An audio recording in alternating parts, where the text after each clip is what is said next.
Cet écrit m'évoque rapidement une pellicule, un film fortement semblable, je ne sais pas si vous l'avez vu, assez récent d'ailleurs, un film qui évoque un autre film d'ailleurs. Et c'est Catch Me de Steven Spielberg. Je ne sais pas si vous l'avez vu ce film. Comment ça s'appelle? Arrête-moi si tu peux. Catch Me If You Can. If you can. Catch Me if you can, oui, arrête-moi si tu peux. Avec Avec Leonardo DiCaprio. Oui, Exactement. je l'ai vu. Oui. Oui, tout à fait, j'ai pensé à ça. Très intéressant. C'est tellement. Ouais. C'est presque identique. Oui. Et qui fait écho ce film à un autre film que je n'ai pas vu, mais que je dois absolument voir, Les 400 coups de Truffaut. Ah. Lui-même, ayant passé par une adolescence turbulente, aussi par des foyers, par des éducateurs, comme, je ne l'ai pas dit, mais c'est un peu ça, comme ce cas. Donc, Arrête-moi si tu peux est l'histoire d'un vrai adolescent traumatisé par la faillite financière de son père, un homme d'affaires, une faillite qui détermine l'effondrement narcissique et dépressif du géniteur, et l'abandon du toit conjugal, mais aussi l'abandon affectif de la mère de Leonardo DiCaprio dans ce film. L'abandon, la quête d'amour sur l'âme, ingrédient psychopathologique d'une histoire, d'une agression symptomatologique qui se chevauche parfaitement à celle de notre chevalier. Cet adolescent avait commis des délits similaires avec des schémas semblables en falsifiant des documents, en volant des identités, en jouant des personnages et des métiers différents, avec une vertigineuse montée en puissance. Pilote d'avion de ligne, avocat, médecin. Toute cette histoire est vraie, je me suis un peu renseigné. Et en finissant son histoire dans une prison française. Sa réhabilitation, par contre, ne passe pas par la retrouvaille d'un substitut maternel, comme dans ce cas, mais plutôt paternel, parce que l'agent de l'FBI, qui suit toute son histoire délictueuse, il ne sera pas simplement son chasseur. Grâce à lui, cet homme qui s'appelle Frank Cabagnard, l'imposteur, il est réhabilité dans la société grâce à sa capacité de falsifier. C'est-à-dire qu'il passe de l'autre côté, montrant comment faire face à la fraude bancaire. Et il gagnera sa vie comme ça. Il y a toute une relation affective, transférentielle entre les deux personnes. Exactement. Le Ça, transfert c'est est vraiment absolument extrêmement important. Tout à fait. C'est Mais ça. il ne s'agit pas de substitut de la mère. Quoi. Ouais. Non, c'est vrai. C'est juste. Donc, voici quelques considérations. Je m'arrêterai d'abord sur le titre choisi, et donc sur l'utilisation de l'appellation chevalière de l'industrie à la place de l'escroc, comme il le dit d'ailleurs dans une note Abraham tout au début. Et donc, j'ai cherché sur le dictionnaire au sujet de cette appellation, et voici un petit résumé, c'est ce que j'ai trouvé. Le chevalier est généralement, et je suis généralement, associé au concept de valeur, de noblesse, de grandeur d'âme. C'est une icône du Moyen-Âge. L'accompagnement d'une attribution peut modifier beaucoup les choses. Si le chevalier est errant, on imagine rapidement un chevalier à la figure triste, mais quand même une figure romantique, voire touchante, d'un noble décadent, en quête de quelque aventure, à la recherche de veuves, lui aussi, d'orphelins à défendre. Un chevalier servant, en italien on dit cicisbeo, je crois en français, à la mode dans le XVIIe siècle, était le gentleman entièrement au service d'une dame noble, l'accompagnant dans des occasions mondaines.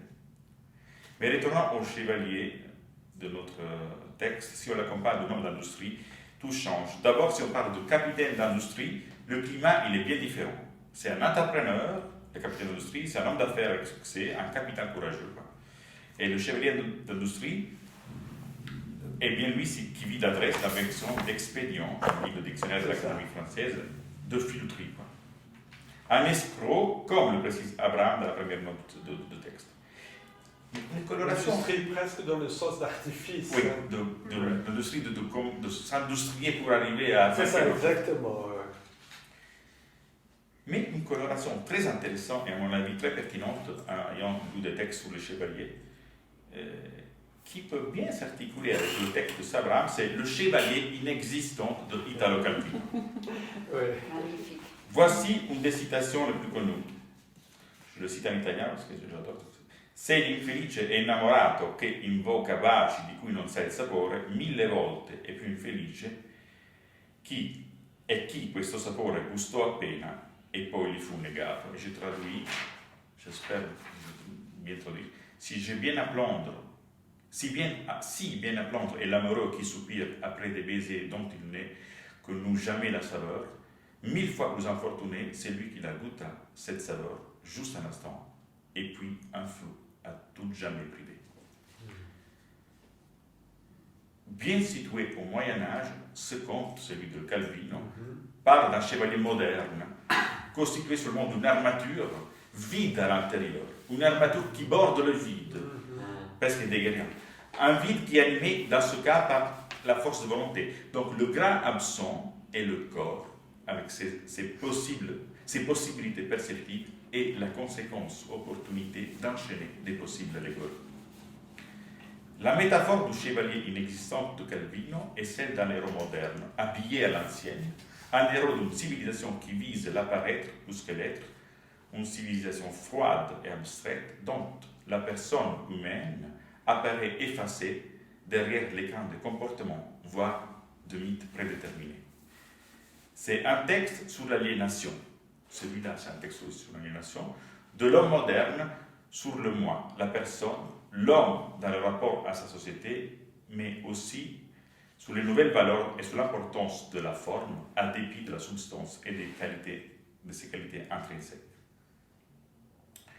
Le personnage décrit par Abraham est un personnage très actuel aujourd'hui, et qui parfois rêvait, à mon avis, des places inimaginables. Il s'agit d'un imposteur, comme le souligne dans son texte Paul Laurent Assoun. Je ne connaissais pas ce texte, je trouvais très intéressant.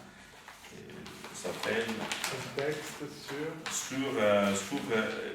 sur l'imposteur à différents niveaux, et c'est l'imposture héroïque, l'art du semblant. Et il est dans la Clinique Méditerranée 2010. Je trouvais très très bien très articulé autour de la figure de l'imposteur. C'est l'art du semblant, vraiment, son cas.